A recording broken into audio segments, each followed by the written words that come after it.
The other day, I was taking a walk at a city park, not far from my friend's house where I was staying. After crossing the hilled venue several times, I paused by a fence to contemplate the urban view. Among the multiple blocks of plain buildings housing hundreds of lives, a soccer field interrupted the landscape.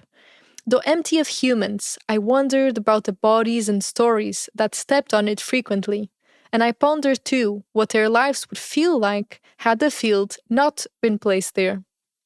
Soccer, or football here in Europe, has been a peripheral part of my life since I was little. For over 19 years, I lived beside a football field, which every weekend served as the background noise to my existence, with children and parents clapping their hands and cheering loudly. One of my brothers plays professional football too. While I never invested much time in learning the rules of the game, to my brother's annoyance, I admit football, as a larger phenomenon, has long fascinated me, both as the build bridger that it is, uniting people across social classes and personalities, as well as the barrier former that it can become. Also, because it often seems to serve a cathartic function to many folks in our society who find in this sport an escape from daily drudgery. The story that I bring you today is one of a football lover.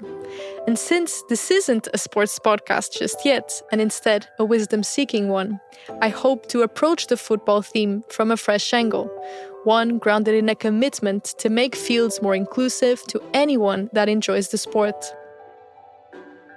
Born in Oregon in the US, Alexia García started playing football early, probably because her father was a coach. Before finishing high school, she decided to quit, and her free time after that would be devoted to grassroots activism, as she engaged in several school protests, urging the government to stop cutting school budgets, evolve standardized testing, and so on. Today, she lives in Madrid, where she now merges her two interests, football and activism, as the Director of Business Development, Project Manager, and Coach at Dragones de Lavapiés. If you don't yet know Dragones, they're a football club on a mission to promote social integration, equality, and respect through sports. Founded more than 10 years ago by a group of mothers and fathers of the Lavapiés neighborhood, the most diverse neighborhood in Madrid, its aim is to provide the community with an affordable alternative to more mainstream, hyper-masculine, and often overly competitive football clubs in the city. With more than 50 different nationalities in 18 teams, the club hosts more than 500 players. And in addition to hosting trainings and competitions, Dragones also facilitates a series of other activities ranging from English classes and barista trainings to programs promoting anti-racism, for example. In this episode, I conversed with Alexia to learn more about her experience at Dragones, as well as her larger story of becoming as a queer football player, as an activist, as a freelance writer and recent university professor, and as an occasional DJ. And I think it's really cool that I talk to people on the Dragones men's team that they're like, you play soccer? And they just have no context for women's football. But from there, we're able to kind of have this engagement, and suddenly they are coming and supporting the queer team. And it's like, whoa, in what world did this random man who 2 weeks ago didn't even think about women would like football is now implicated in this bigger struggle? I'm Carlota Guedes, and this is the Waking Youth Podcast. I want to start by exploring a bit of your personal history, so where you come from, Portland, Oregon, and also where you come from in terms of your interests. And you mentioned sports, that you played sports for a while, so where would you trace the roots of this interest in sports and soccer more specifically? Yeah, so I'm from Portland, Oregon in the United States, and I think for those who don't know, Portland is like a soccer city. We don't have an American football team. We at some points had a baseball team, but really what the city's been committed to has been soccer, and especially women's soccer. I grew up playing on girls' teams my entire life. I think a difference between European football and football in the States is that we just separate girls and boys from the beginning, and there's a lot of investment in women's soccer, specifically because a lot of boys are kind of pushed into basketball or American football and whatnot.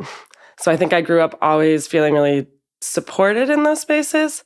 And then having the University of Portland in my city, which is where like Megan Rapinoe, Christine Sinclair, a lot of the like top women football players that you'll know today just went to university there. So I grew up watching them, trading with them, getting autographs after games.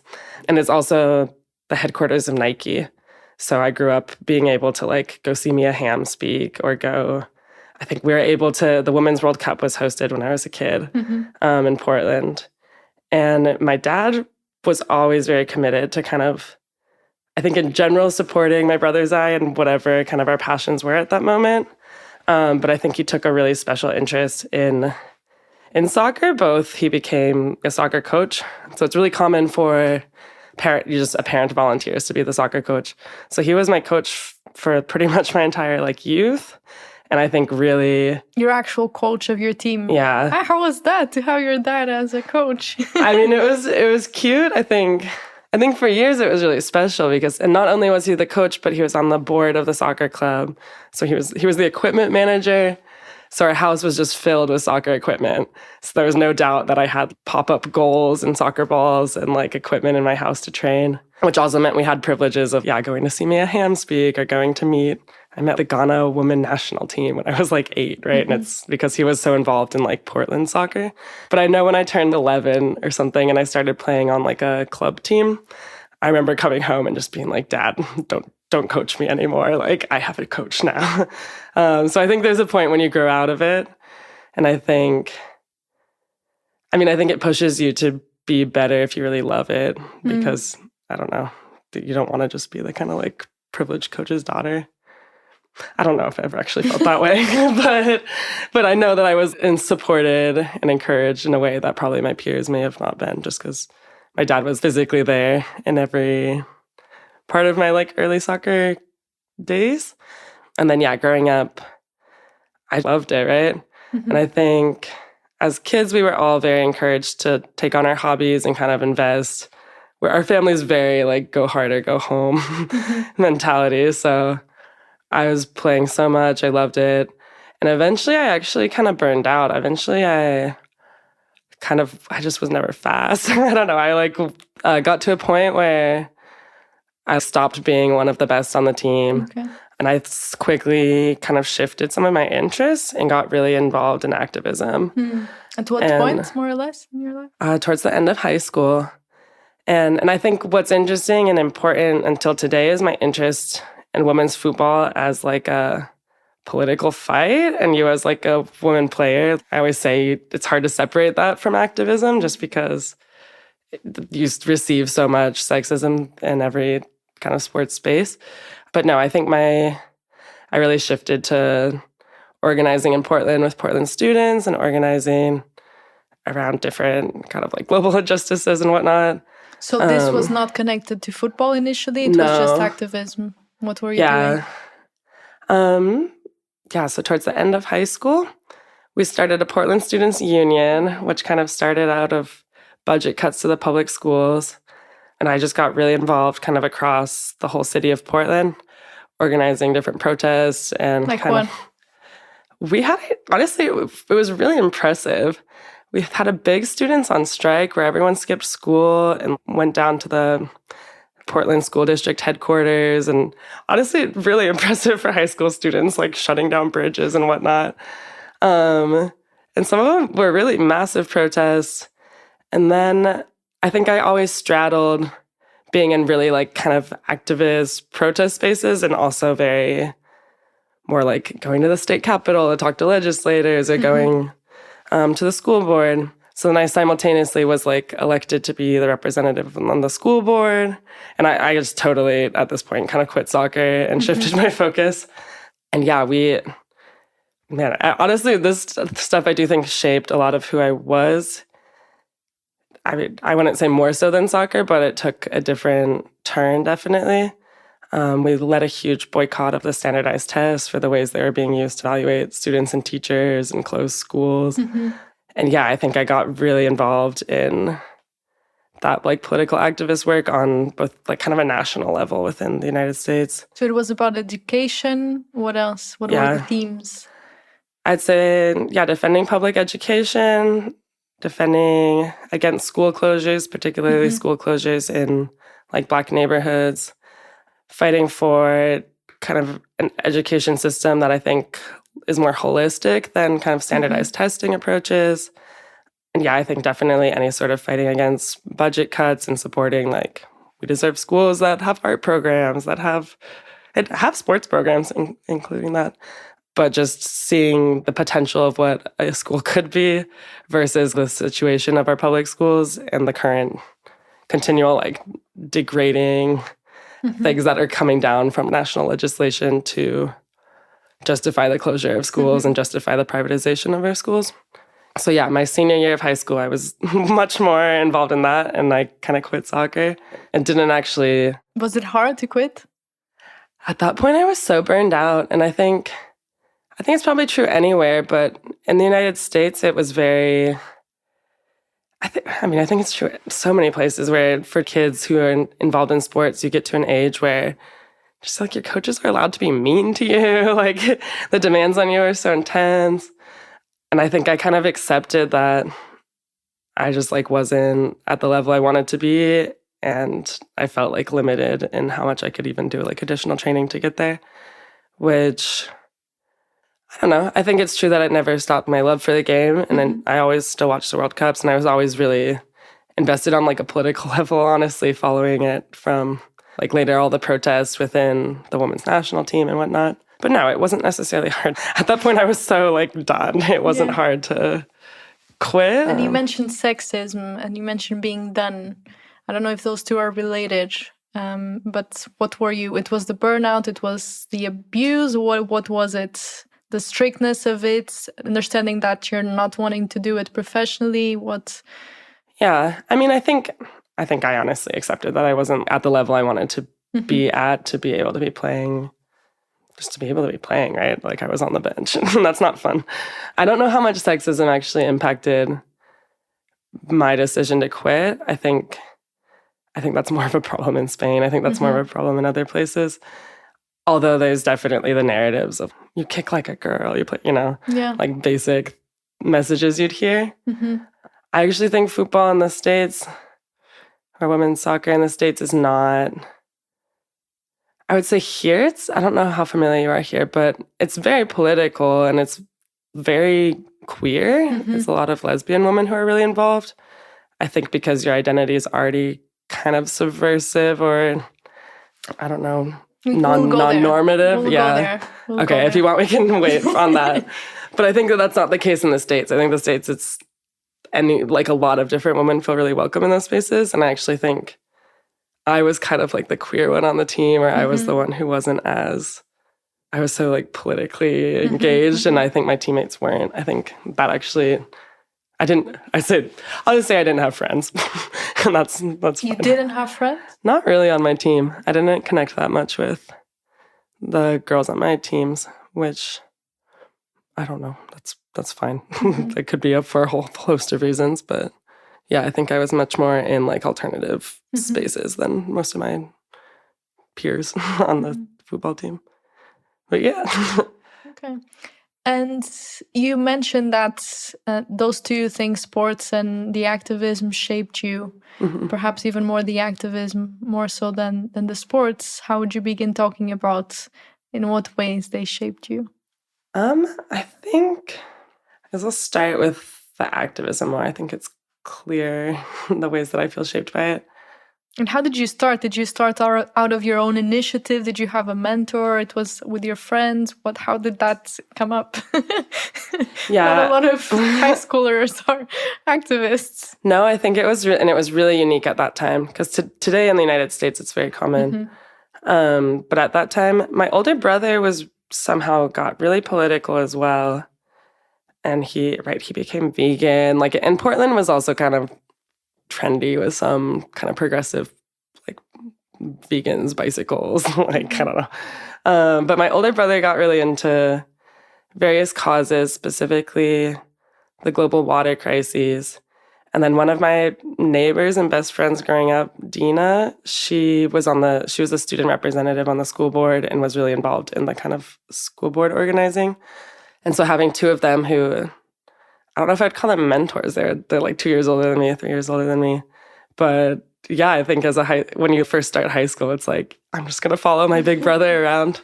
So I would go to protests and stuff with my older brother. And we started initially trying to get bottled water removed from our schools, specifically related to kind of privatization of global water resources and the sale of bottled water being environmentally destructive and destructive of communities. And I think through that process of learning, just now our school district receives money from Coca-Cola, and they're in no position to stop receiving that money because they don't have money. I think I kind of like took this turn of, okay, I think there's like big problems specifically within our school district. But no, I think it's really empowering to like be with your peers and to feel like, yeah, that like collectively you have a voice, collectively you are knowledgeable and you can like form an opinion. And to this day, I'm like, no, I was right on a lot of those issues that I stood by in high school. Mm-hmm. And we, I think, really did kind of stand up to authority. And I think that feels really empowering to feel like within your peer group, you can truly take a stand. And I think it reorients conversations around like what we should demand for ourselves, whether it be educational-wise, like why am I accepting like a miserable educational experience? Mm-hmm. And we very quickly found kind of allies within different teachers. I got really involved in the teachers union. So I'd say other mentors were like a lot of, and what's cool about teaching is it's largely women, right? Mm-hmm. So every time I go home to Portland, I have my friends from the teachers union who's like a very multi-generational, but woman who I hang out with.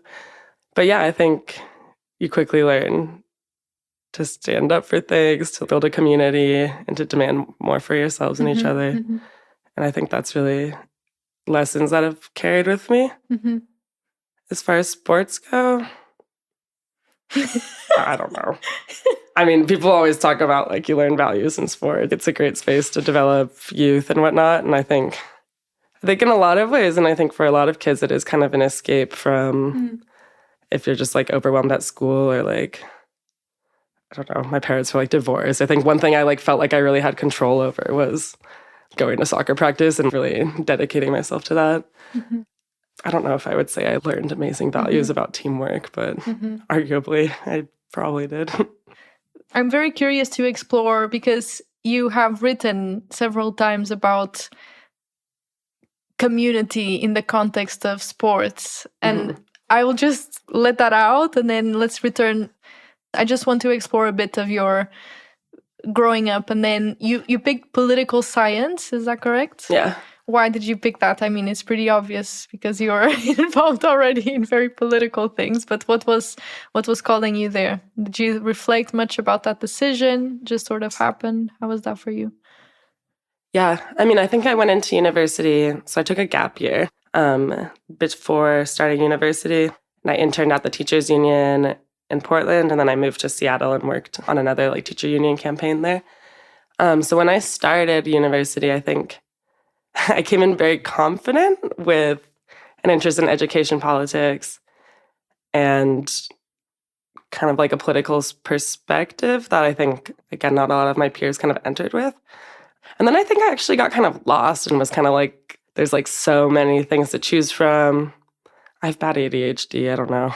So political science was actually the major that was kind of easiest to get all the credits for and allowed me to have the most diverse range of other classes beyond political science. So I think I actually chose it to be able to have the flexibility of taking a lot of classes in education, geography, history, as well as political science. And our political science department, I think a lot of people, when they think about it, they think about just government, but ours was very international, post-colonial theory, gender theory, queer theory, which I'm really thankful for. And I think I had a really great educational experience at university.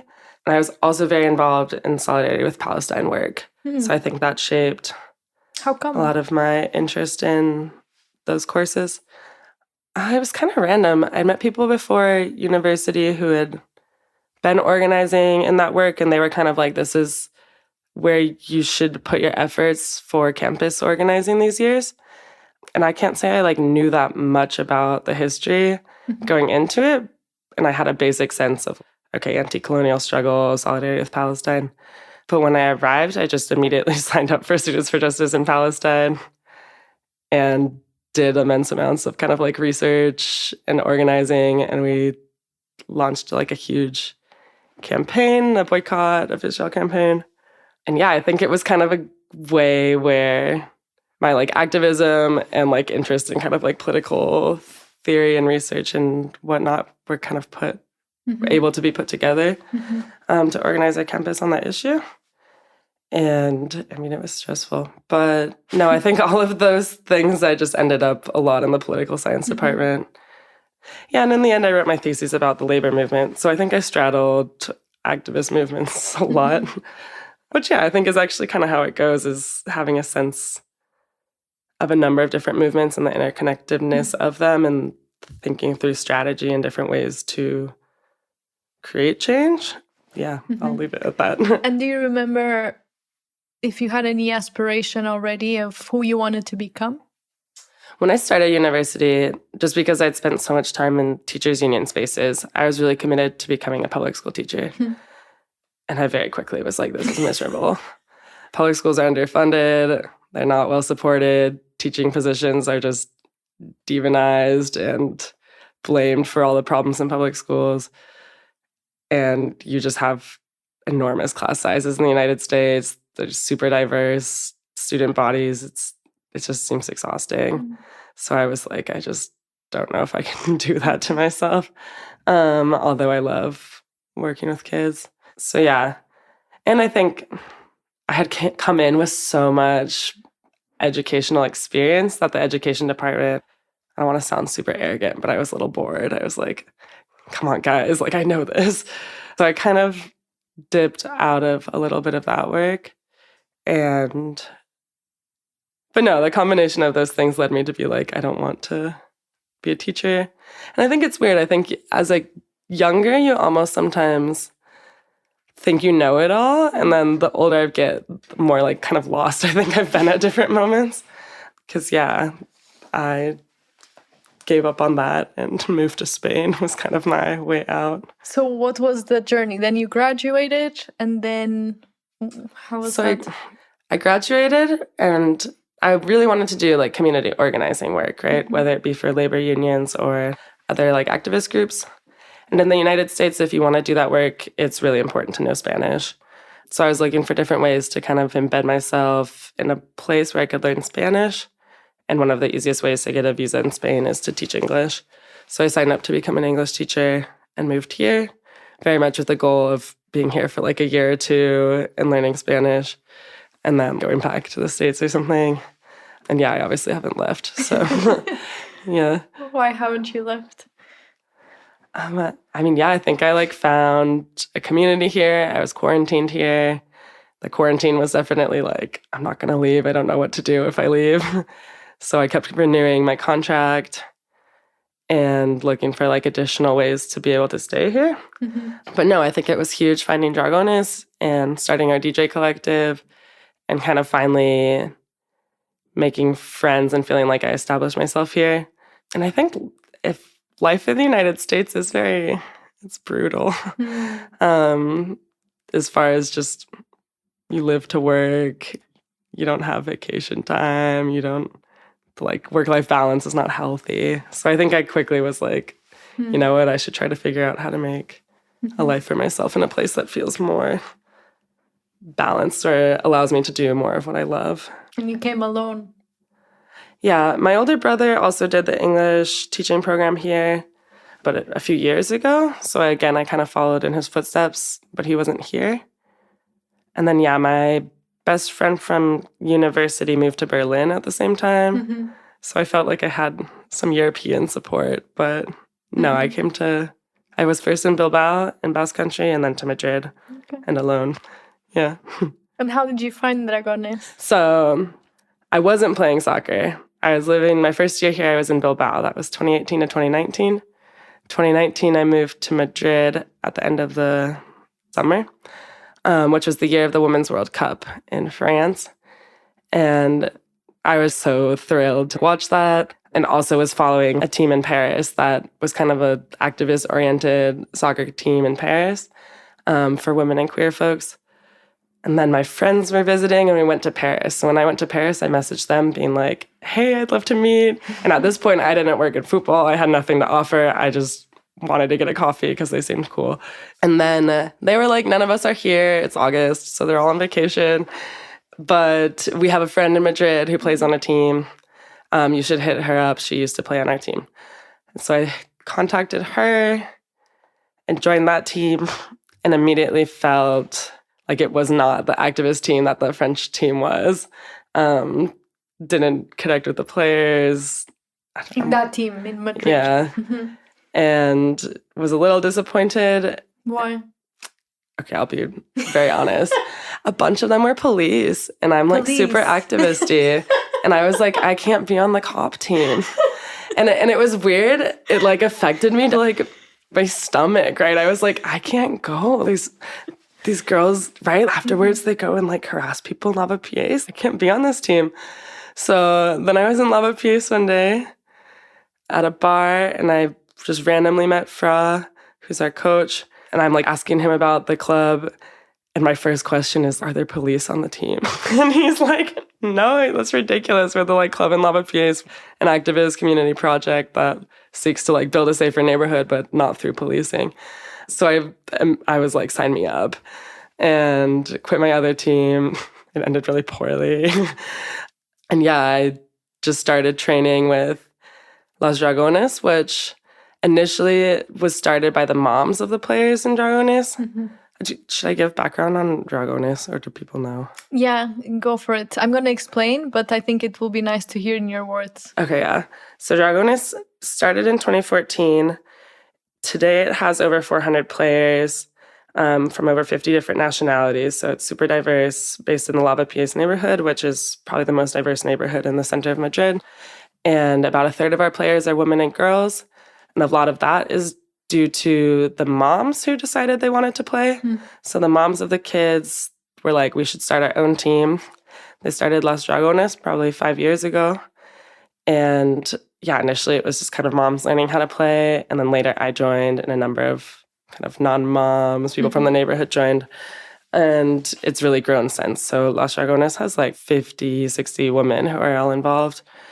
And yeah, I think the cool part about Dragones is it's not only a football club, but really serves as kind of a network of support within the Lavapiés neighborhood, both with offering resources like English class, Arabic class, Wolof class to the kids and families, offers all sorts of, during the holidays, we'll often get presents for the kids, or during COVID, it became like a food bank. So different ways that we can kind of use the network of teams and families and the kind of trusting relationship that you build with them to create kind of other change or create a safer neighborhood through kind of just knowing each other and supporting each other. So that commitment to impact was there from the very beginning.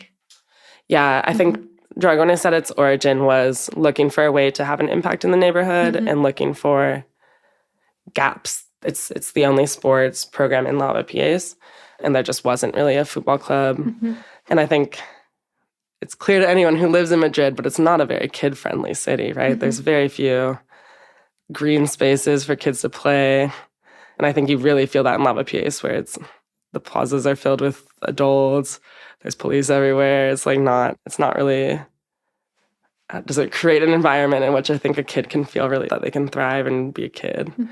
But yeah, so I joined, this would have been fall 2020. And how do you get involved with Dragones? Yeah, so I think I've always had the impulse to learn the lay of the land and find a way to kind of get involved. It didn't really happen until I got injured. So I like partially tore my ACL, just like a big time knee injury. And they were looking for a coach, which I do think is like a classic football story. Is like you get injured, you retire, and you become a coach. This would have been 2021. And I was like, cool. I coach in the States a little bit. I like working with kids. So yeah, I agreed to coach. And it was really hard at first. My Spanish was bad. So it was honestly really hard. And not only are you like immediately at the center of this thing, but right, you have all the parents, all these families. You're like, I don't know, having to be half a social worker, navigating whatever other conflict. Yeah, and then I think Dolores wanted to start Dragones English, and I was, okay, yeah, let me do it. Like, that's the classes. Yeah, so we offer free English classes to both the kids, and then we have an adults class as well. For so free? I think for free with, mainly volunteers from the United States who are like simultaneously teaching English here. So I kind of got that program running. And yeah, more and more it just was like, oh, you need to apply for a grant and it's in English. Let me do it. Or you have anything that was in English, I was just offering to do. And yeah, I mean, I think it's a cool way to immediately integrate yourself into the community and also a great platform to kind of start to change, I don't know, football spaces and Lavapiés, I don't know. Just a parenthesis, were you teaching English on the side at this point? Yeah, so at this point I was an English teacher. I spent 3 years, 1 year in Bilbao and 2 in Madrid teaching English. Then I won a grant to learn Spanish, and then I did a master's. So, but yeah, I was working in a public school. I find so interesting that, when you think about sports and soccer in particular, most people, when I hear conversations about sports, it's very focused on the competition aspect of things, which I feel is what's so refreshing about Dragones, that this social justice and integration and diversity is really connected to that. And you also talk a lot about community. So I'm just curious, from your perspective of someone that is there, every day or a lot of time, what do you see? How is the sports in conversation with this other big themes of social integration, social justice, social impact? How are these things connecting? What is sports doing there? The team structure is really interesting in that it gives you the time and space in order to kind of really get to know the kids and get to know them in a way that's not school, where I would say it kind of reflects a more disciplinary structure. But it's in a context in which the kids really want to be there, right? They're showing up because they like football. They want to be with their friends. And from there, I think you build the trusted relationships and can begin to teach other values, to intervene in other kind of social conflict. And I know their schools are super diverse, but I would really argue that it's one of the only spaces where the kids are collectively, voluntarily coming together in a super diverse space to work towards a kind of a common project, and where I think our job is not to replicate disciplinary or policing structures, but to really celebrate that diversity. And I think it can be done in easy ways where, right, we'll do different games where you say different colors of the cones, and I'll let a kid do it in Greek and then do it in Arabic and try to use any kind of space or moment to also highlight fun aspects of having that cultural diversity. And I think we do a lot around women's football, and specifically, and I think it's really important to start, not just do things within the women's team, but to actually bring that conversation to every one of the teams. So with my kids right now, and it's hard, there's one girl on the team, there's 20 boys. And of course, it sucks. It shouldn't be a fight for this girl every day against patriarchy just to be an 8-year-old who wants to go to soccer practice. Because there's an age that then they separate. So it's 12? Yeah, so they play together till about 12, I think. Which on one hand I really like. And the girls who are good are it's cool, right? Yeah. But I think it's really hard because, every mistake you make as a girl is not just, if it's a boy, it's okay, whatever. But it's a reminder that the football space isn't yours, the field's not yours. Not only is someone mad at you, but they're mad at you because you're a girl. So no, I've been working specifically with the parents on trying to figure out kind of a plan to help support this player. And our approach is well, no, I think you just need to begin to normalize women in these spaces. So we're trying to coordinate professional women players' visits to professional games. The kids will come and watch me play. I think having a woman coach is helpful. For International Women's Day, they'll always study, like all the kids have homework to study an athlete, a woman athlete activist, and kind of come and present on that person. I'm trying to integrate more like regular trivia about like if you Google who has the most international goals or something, the answer that will come up is Cristiano Ronaldo, but really it's Christine Sinclair. So I think I'll try to find different ways to kind of like push the kids to expand their thinking in those ways. And I think what's cool often is that the kids aren't the problem. That it's narratives they hear, it's their parents, it's things they see on TV, is that there's no examples of, they don't see like women as frequently on TV in football spaces, which has been good with the Women's World Cup. It's changing. All the kids know who Alexia García is. So that's really good. But I'm always pleasantly surprised by how we think like one of our coaches is trans and the kids get it, no problem. They figured out pronouns super fast. Or there's a number of like disabled folks in the club and it's like the kids don't care. It's just another person who they know is part of the club. So I think those things are really cool to see, is that the kids are actually super adaptable and excited and willing to kind of be open and learn. And that you can, through creating those relationships and community, can really like intervene on some of those other questions. And it takes time, but I think that answers your question. This might be an obvious question, but I'm thinking that someone who might be listening to this, who is not involved in the world of sports or even football, or even social justice and activism, particularly soccer. I come from Portugal, where there's a big culture of soccer, and it's all about men's soccer, and it's such a big part of the culture and what it means even to be a man. Yeah. Why do you think it's important that we talk about these things and we give examples of role models and that we open up these conversations, we have these conversations? Why is this important? Okay, I would take it in a couple different directions, I think. First is if we love soccer. Now our goal is for people to feel comfortable and confident and excited to play this sport. And that I think we would actually be playing better soccer even if spaces were inclusive, if people felt that they could show up and be their full selves in those spaces, and that they can, right? Like when I talk to the one girl player on my team, it's like she loves soccer, and that's really cool. Or we started a queer team on Dragones, and a lot of it started with gay men who were saying like, look, this space has always been a space of trauma for us. And it's not because we don't like soccer, it's because it was so tied in these hyper masculine heteronormative ideas that we didn't feel comfortable in these spaces. And it's like, no, they want to play soccer. So I think one is, if we actually cherish and love this game, making it inclusive, it will help only expand it and create a better version of it. And the other part, I think, is that soccer as a really universal language, I would say, right? What's really cool is I have kids that moved a month ago, and the first thing they do is look for a soccer club. Is like when they arrive in Spain, it's a great form of integration, and it's a great way to, it's something it's played so globally that I think that alone makes it a space where you get a really cool meeting point from which then you can begin to work on other social justice issues, right? And I think it's really cool that I talk to people on the Dragones men's team that they're like, you play soccer, and they just have no context for women's football.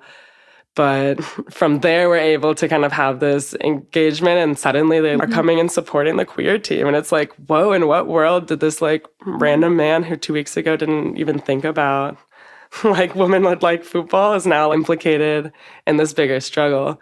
So I think knowing that it's a hyper diverse kind of meeting point allows us actually to engage a lot of people who might not, I mean, they're not going to just show up for whatever activist meeting or whatever else. It's a way to kind of bring that conversation to those spaces as well. So I think as a tool for organizing for broader social justice, it's a really important space to be in. And I would say kind of those two, our love for the game and our greater commitment to social justice. It's a really important space to be actively having those conversations in. And how do you see, what comes to mind when you think about the impact that Dragones is having in the community? Do you have any stories, any specific examples that come to mind? Because I also know, or I read that you were, or you are involved in organizing some workshops and some programs to also help with the integration of refugees, for example, and a lot of these women initiatives, or other things that come to mind when you think about the ecosystem of Dragones. Yeah, I mean, I think kind of what I was saying, that it's a lot of people show up just looking for a soccer club, and it's one of the only like inexpensive options if you want to start playing football in Madrid. And one of the most diverse clubs, right? I think our men's team is largely players from a refugee background. It's almost entirely Black.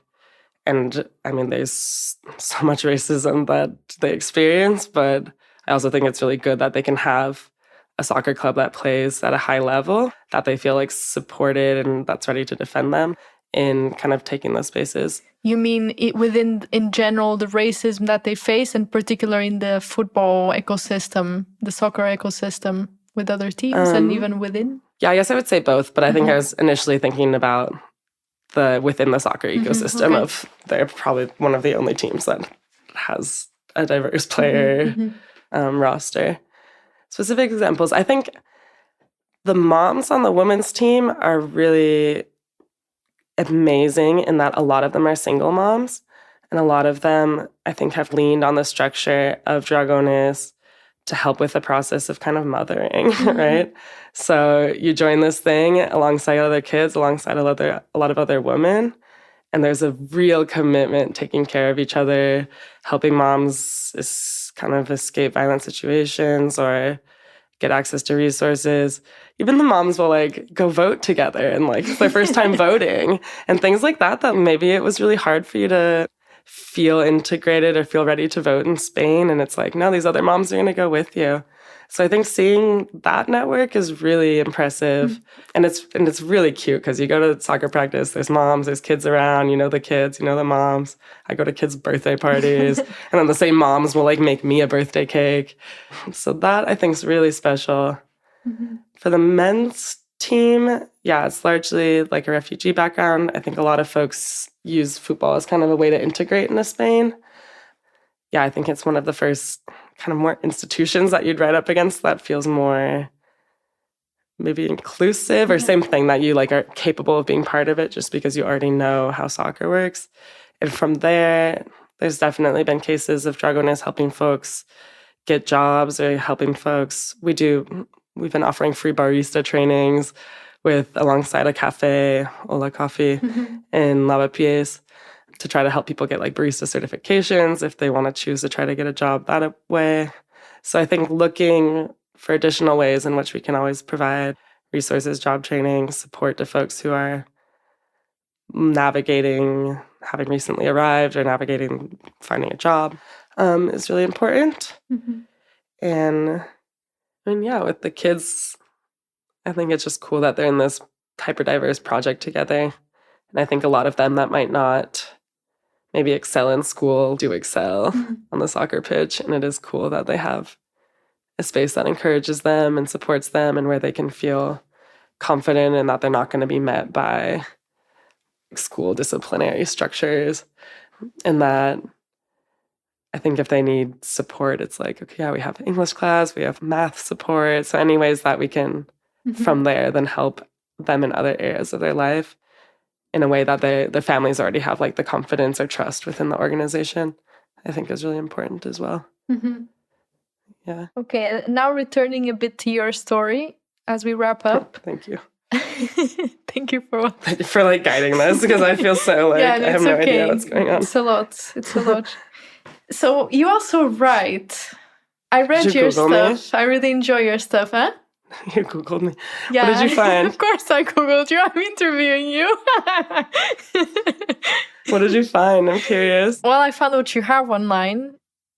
What is the writing for you? You put online that it was around 2020. What is this writing impulse? I'd say I do a lot of freelance writing in kind of different areas. Some of it has been more like activist focus, and others has been more, I'll do like travel blogging. Just you can request free things as a travel journalist. Yeah. And then I also do like tech writing and whatnot.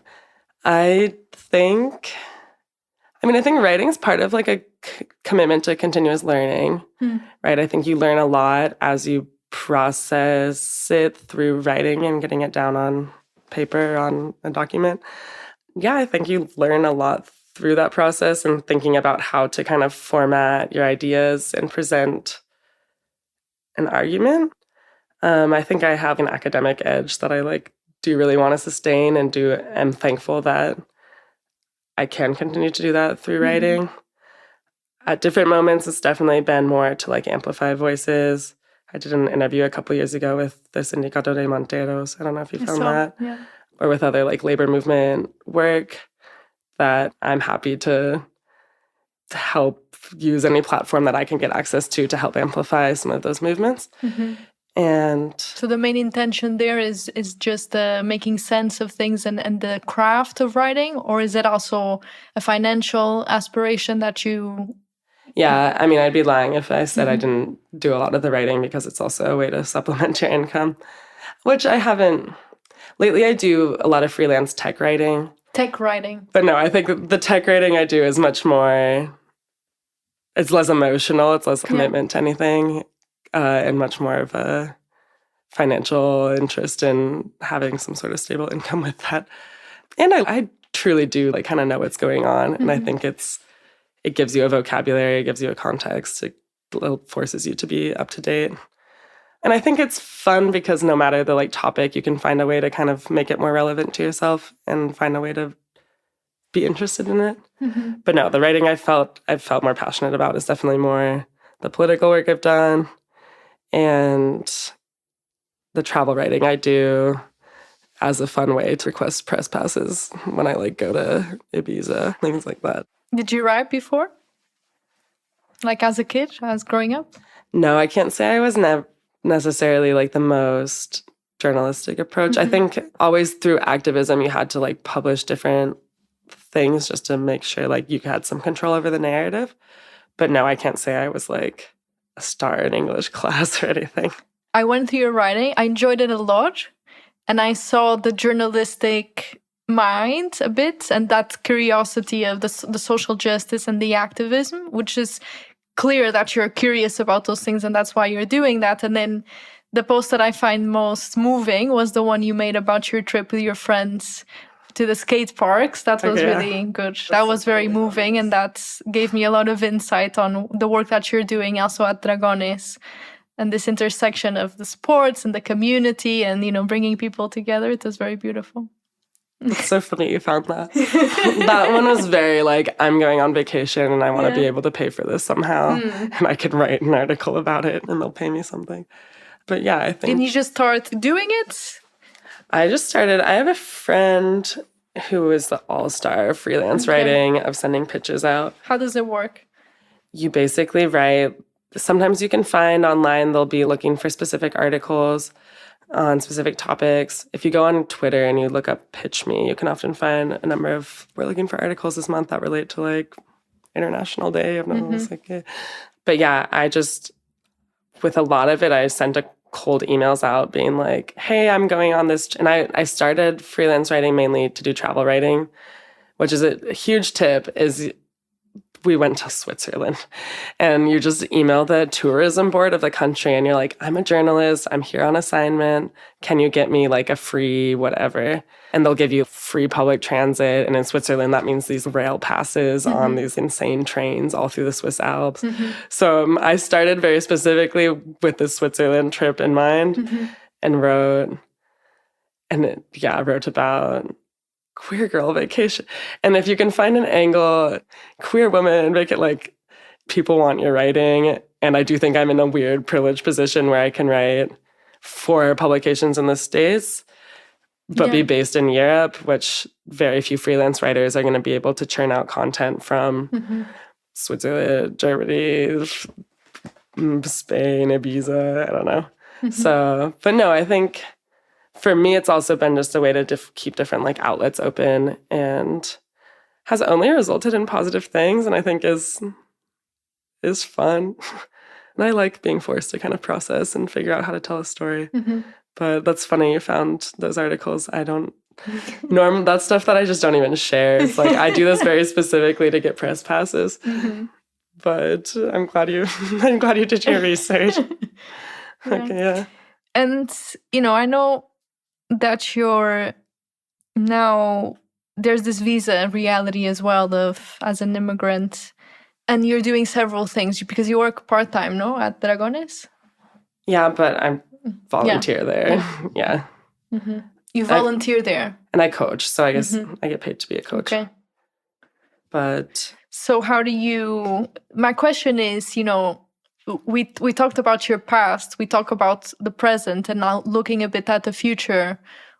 What are you sitting with now? What do you, if you're struggling with something of, where am I going? What am I doing? What do I want to be doing? With the same question of who do I want to become? Where are you at? Yeah. So this week I finished my master's. So I've kind of given myself some space to think through this question even for myself. I studied business administration here in Madrid.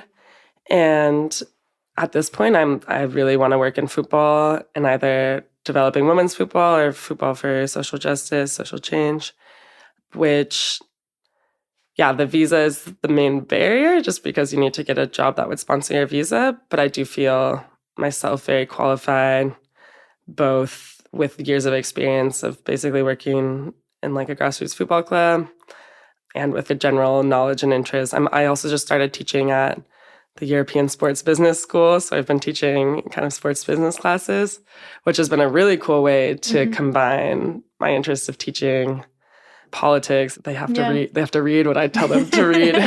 And my own like academic interests. So I'm hoping to be able to continue to be professor in those contexts. How did you get that? You just applied?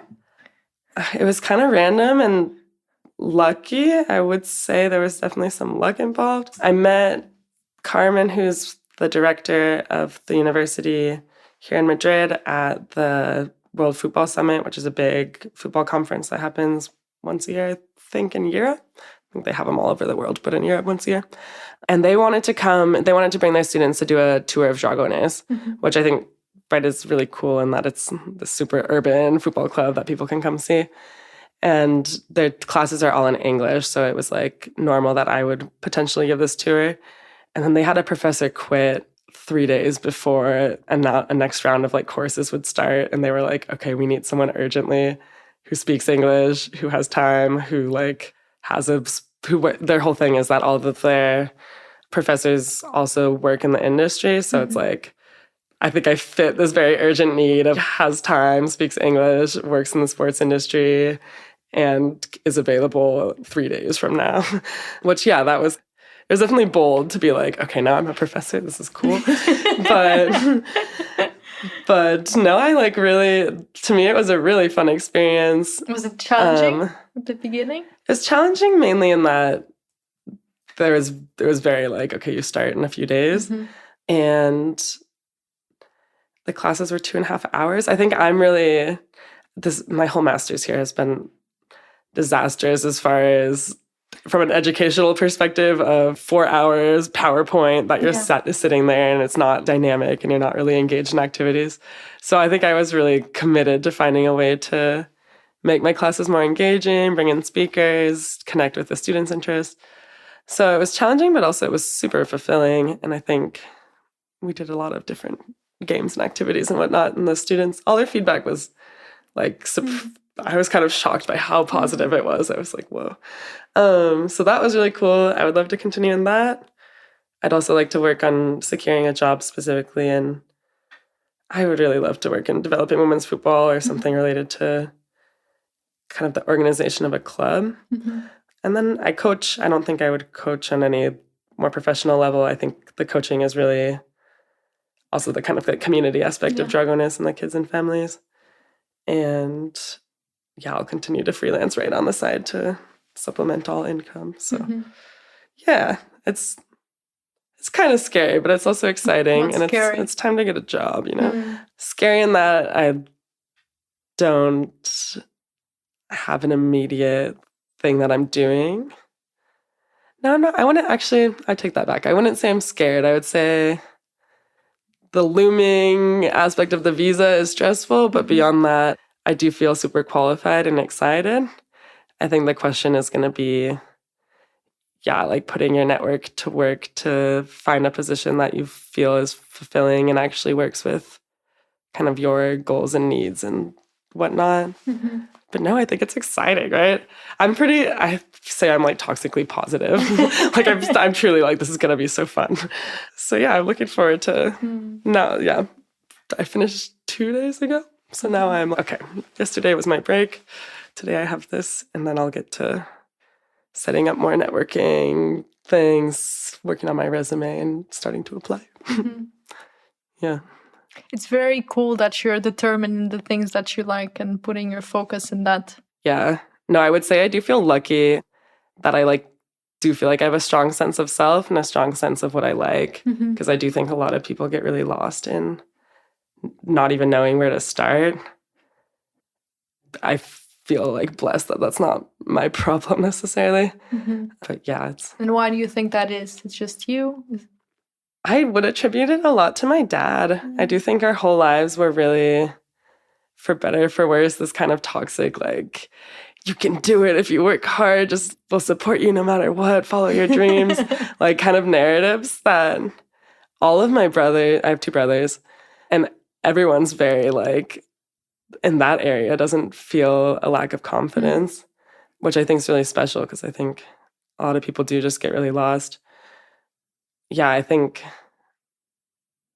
my problem would be more overextending myself or being too excited or doing work for free. I think I need to stop doing work for free so that I can actually sustain myself. Yeah. But yeah. And the last question is, if you could speak across time now, so we go back full circle, what words of wisdom or encouragement? No, I don't want to see the notes. I want the spot. I have my notes, but I looked at... I'm joking. I did. I'm joking. Okay. What would you tell across time to your younger self? To whatever age you want. You decide the age. Okay, yeah. No, I was thinking specifically talking to my high school self and saying initially that I'm proud of her. I think not to be too hard on myself. I think I can be very rigid with expectations I put on myself. And I think political commitment sometimes can become really restrictive to you wanting to be like the best version of yourself. So yeah, being kind to yourself. And then I think, like I'm saying, I stand by a lot of my decisions as a younger person. I don't know if I always stand by the approach to communicating my vision or my ideas or whatever. And I think learning how to be patient with other people as you work through political movements is always important. And there's change comes slowly and you will ideally hopefully see the positive benefits of what you're doing, even if it's not visible in the immediate sense. Yeah. Thank you, Alexia. Thank you. No, this has been fun. Alexia García is the Director of Business Development, Project Manager and Football Coach at Dragones de Lavapiés. Alexia is also a freelance tech and travel writer and an occasional DJ. Waking Youth is a project that you can find more about at wakingyouth.substack.com, where I also share thought pieces that accompany the episodes. Our lovely theme music is composed and produced by Carlos Sierra, who also edits our episodes, and I'm Carlota Guedes. If you like this episode, please consider sharing it with someone you think might appreciate it. And last but not least, thank you for being here with us. Talk to you soon. Ciao!